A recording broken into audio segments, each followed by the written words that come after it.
تو جب ان کے خلاف فیصلہ ہونے کا امکان ہوتا ہے تو پھر وہ منہ پھیر کے چلے جاتے ہیں۔ اللہ فرماتا ہے آفی قلوبہم مرض، کیا ان کے دلوں میں بیماری ہے منافقت کی، نبی پاک علیہ الصلوۃ والسلام کے حسد اور بغض اور کینے کی اور بے ادبی کی، کیا ان کے دلوں میں بیماری ہے؟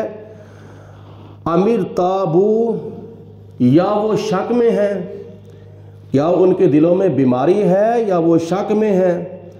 ام یخافون ان یحیف اللہ علیہم ورسولہ، یا ان کو اس بات کا ڈر ہوتا ہے کہ اللہ اور اللہ کے رسول ان کے اوپر ظلم کریں گے؟ نہ، اللہ پاک ان کے اوپر ظلم نہیں کرتا، اور نہ ہی اللہ کے پیارے رسول علیہ الصلوۃ والسلام کسی پر ظلم کرتے تھے۔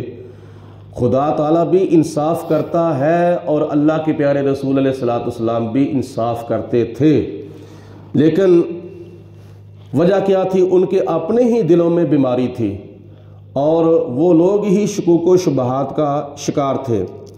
بل اولئک ہم الظالمون، بلکہ وہ لوگ حقیقت میں ظالم تھے جو اپنی جانوں پر ظلم کرتے تھے۔ نبی کریم علیہ الصلوۃ والسلام کے متعلق ان آیات بینات میں اللہ پاک نے واضح طور پر فرمایا ہے کہ منافقوں کی کیا کیا نشانیاں ہیں۔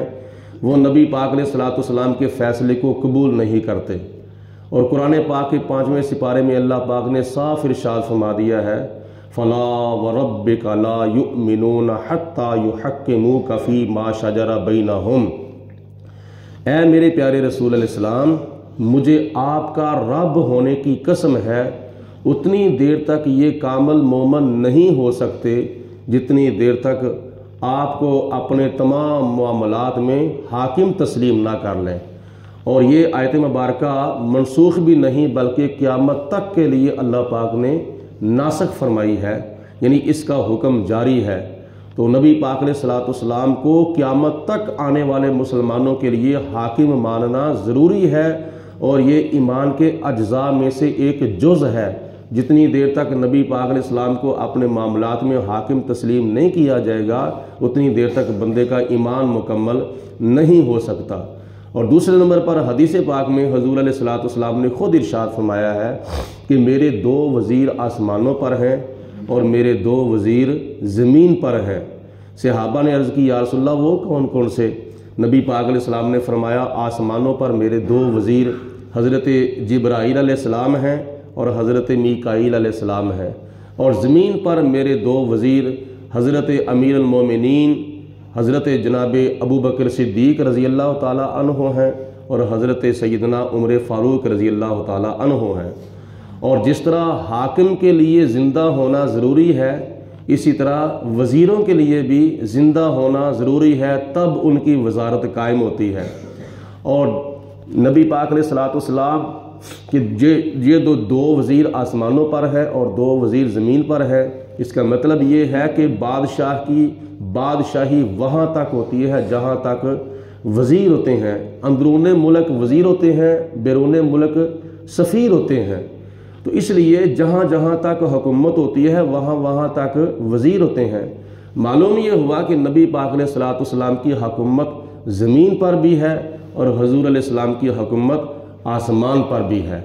اور جس طرح حضرت جبرائیل علیہ الصلوۃ والسلام زندہ ہیں، حضرت میکائیل علیہ السلام زندہ ہیں، حضور علیہ السلام کے وزیر ہیں، اسی طرح حضور علیہ السلام کے زمین والے وزیر جناب ابو بکر صدیق رضی اللہ تعالیٰ عنہ بھی زندہ ہیں، اور حضرت عمر فاروق رضی اللہ تعالیٰ عنہ بھی زندہ ہیں، کیونکہ ان کے حاکم نبی کریم صلی اللہ علیہ وسلم ہیں، اور حاکم کے لیے زندہ ہونا ضروری ہے، مردہ حاکم نہیں۔ نبی پاک علیہ الصلوۃ والسلام کو دنیا کی حیات سے کئی درجے بہتر حیات اللہ پاک نے آپ کو قبر کے اندر عطا فرمائی ہے۔ تو اگر شہید قیامت تک کے لیے زندہ ہے وَلَا تَقُولُوا لِمَنْ يُقْتَلُ فِي سَبِيلِ اللَّهِ أَمْوَاتٌ بَلْ أَحْيَاءٌ وَلَٰكِن لَا تَشْعُرُونَ، تو شہید کو جو شہادت ملی ہے وہ نبی پاک علیہ الصلوۃ والسلام کا کلمہ پڑھنے کی وجہ سے ملی ہے۔ تو جس کا کلمہ پڑھنے کی وجہ سے شہید کو حیات ملی ہے وہ کلمے والے آقا و مولا حضرت محمد مصطفیٰ صلی اللہ علیہ وسلم کی حیات مبارکہ کا کیا مقام ہوگا۔ اسی طرح حدیث پاک میں حضور علیہ السلام نے ارشاد فرمایا ہے کہ زمین کے اوپر اللہ پاک نے نبیوں کا جسم کھانا حرام فرما دیا ہے، بلکہ اللہ کے سارے نبی سارے رسول زندہ ہیں۔ اللہ پاک نے ان کو دنیا کی زندگی سے بہتر زندگی قبر کے اندر عطا فرمائی ہے۔ اعلیٰ حضرت امام احمد رضا رحمۃ اللہ تعالیٰ علیہ حضور کی بارگاہ میں عرض کرتے ہیں، تو زندہ ہے واللہ، تو زندہ ہے واللہ، میرے چشم عالم سے چھپ جانے والے۔ اللہ رب العالمین کی ذات بابرکات ہم سب کو نبی پاک علیہ السلام کی محبت اور حضور کا پیار عطا فرمائے، اور صحابہ کرام اہل بیت پاک کے نقش قدم پہ چلنے کی توفیق عطا فرمائے۔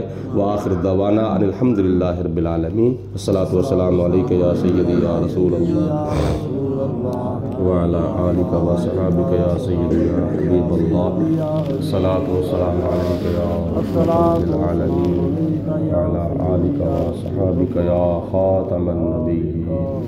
اللہم صلی علی سیدنا محمد طب القلوب و دوائها و عافیت الابدان و شفائها و نور الابصار و ضیائها و قوت الارواح و غذائها وعلى آلہ وصحبہ وبارک وسلم۔ اللہم ربنا انزل علینا مائدۃ من السماء تکون لنا عیدا لأولنا وآخرنا وآیۃ منک وارزقنا وانت خیر الرازقین۔ وافوض امری الی اللہ ان اللہ بصیر بالعباد لا الہ الا انت سبحانک انی کنت من الظالمین۔ یا اللہ پاک اپنا فضل و کرم رحمت برکتیں ہمارے شامل حال فرما۔ یا اللہ ہمارے صغیرہ و کبیرہ گناہ معاف فرما۔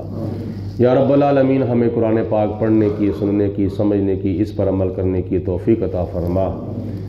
ہمیں دنیا کی چند روزہ زندگی شان کی عطا فرما، اس کے بعد موت ایمان کی عطا فرما۔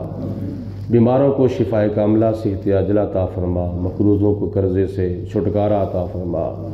یا اللہ پاک سب کو نبی پاک علیہ السلام کی محبت اور حضور علیہ السلام کے پیار میں جینے کی اور مرنے کا موقع نصیب فرما۔ اپنے دین، ایمان، مسلک و مذہب پر استقامت نصیب فرما۔ شیطان کے شر سے، نفس کے دھوکے، موت کی سختی، قبر کے عذاب سے، حشر کی شرمندگی، دنیا اور آخرت کی ذلت اور رسوائی سے محفوظ فرما۔ وصلی اللہ علی حبیبہ محمد وآلہ وصحبہ اجمعین برحمتک۔